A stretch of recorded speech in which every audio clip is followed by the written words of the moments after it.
not only are things going to be much more expensive because we no longer have the products, but you're not going to be able to put them on a credit card. You're going to have to buy the products and pay for them with cash. Forget about this buy now, pay later crap. That's over. You got to buy now and pay now, and you got to pay 3, 4, 5 times what you used to pay. If you look at where interest rates are and what the interest on the national debt is likely to be at the end of next year, we really need to cut government spending by about 50% in order to balance the budget. That shows you how out of whack it is and how far we're living beyond our means. Nobody is willing to cut the budget at all, let alone by 50%. So, there is no political way out of this. It's just not going to happen. So the reality is inflation is what's going to happen. Right? The money is going to lose a lot of value. The key is going to be to prevent hyperinflation. That's going to be the key, to prevent the dollar from losing all of its value. So people are going to lose the value of government benefits. So let's say you're getting Social Security. The real value of those benefits at a minimum is going to be cut in half. That's reality. But the worst case would be if the value of your Social Security benefits go down by 90% or 99%. Right? Mm-hmm. So they're basically worthless because the currency is completely destroyed. So that's the outcome that we have to prevent. But I don't think there's any political chance that we're going to do the right thing. I mean, what I would do personally is I would give a big haircut to everybody, including the bondholders. I would not pay the treasuries off 100% on the dollar. We'd have to restructure because everybody has to participate in the pain, including people who bought U.S. treasuries. And if that means U.S. treasuries are downgraded, well, that's what it means. It doesn't matter because the government can't pay. Because if we're going to cut Social Security, if we're going to cut Medicare, if we're going to cut government pensions, if we're going to ask middle-class Americans to take a big haircut, we have to ask wealthy investors, especially who own U.S. treasuries, to take a haircut too. They took a risk. They loaned money to the U.S. government. The U.S. government was clearly bankrupt. They deserve what they get. First of all, the biggest threat is that the pensions aren't even pensions. It's a ponzi. It's not a pension. If it was a pension, it would be funded. Now, some pensions are underfunded, and there's problems with those. But Social Security isn't funded at all. It's not like it's underfunded. It doesn't have any funding. Its funding is future taxpayers, right? So It's not like there's any income that's being generated on investments that were made with money. On a normal pension, if I pay into a pension, when I retire, I'm getting my own money back, plus the income that's been earned through investments of my money that I've been putting in over the years. Well, when somebody gets money from Social Security, they're not getting back their own money. Their own money was spent, a long time ago. They're getting back the new money that somebody else puts in. And the only chance that new guy has of getting his money is if the government finds somebody in the future to put that money in, right? So it's a whole Ponzi scheme. But it can't work. You can look at the nature of the Ponzi. When it first started out, there were like 50 people paying taxes for every one person that was collecting a benefit. So, okay, it worked. Now it's more like 2 to 1. Pretty soon it'll be 1 to 1, right? It can't work. You can't, one person can't support himself and an entirely additional person. The numbers just don't make it.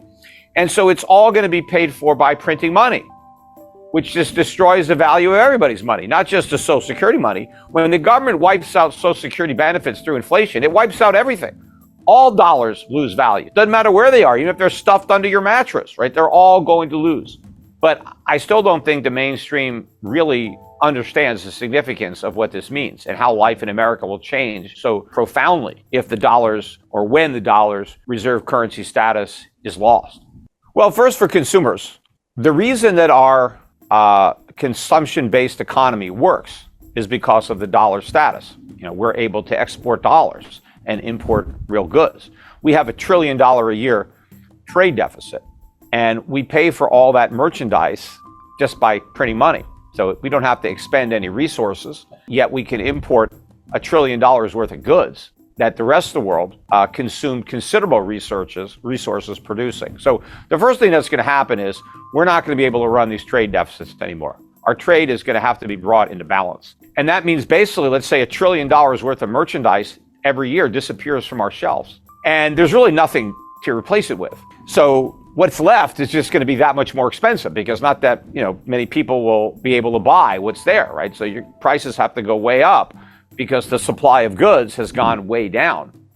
Also, credit is going to become far less plentiful because the reverse of this, right? We've been able to send out these dollars that we just create out of thin air and get $1 trillion a year worth of goods that are produced in factories by real workers, right?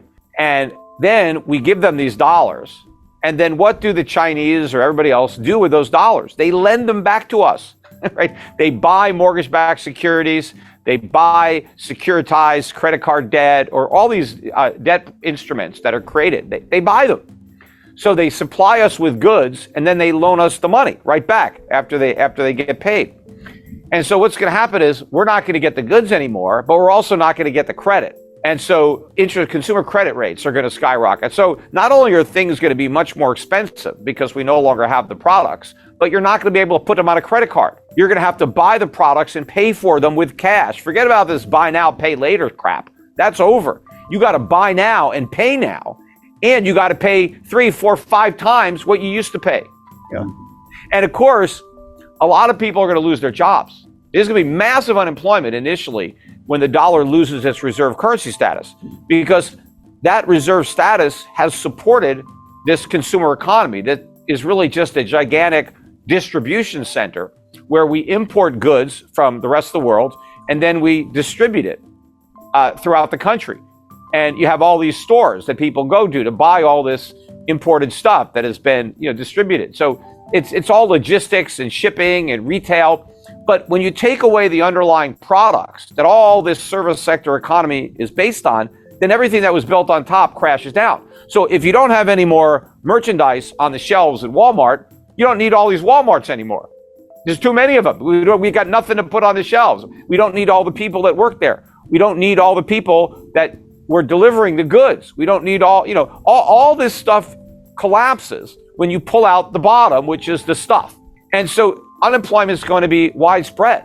We're going to have to rebuild a legitimate economy that is self-sufficient, meaning that if we want to consume, we got to produce.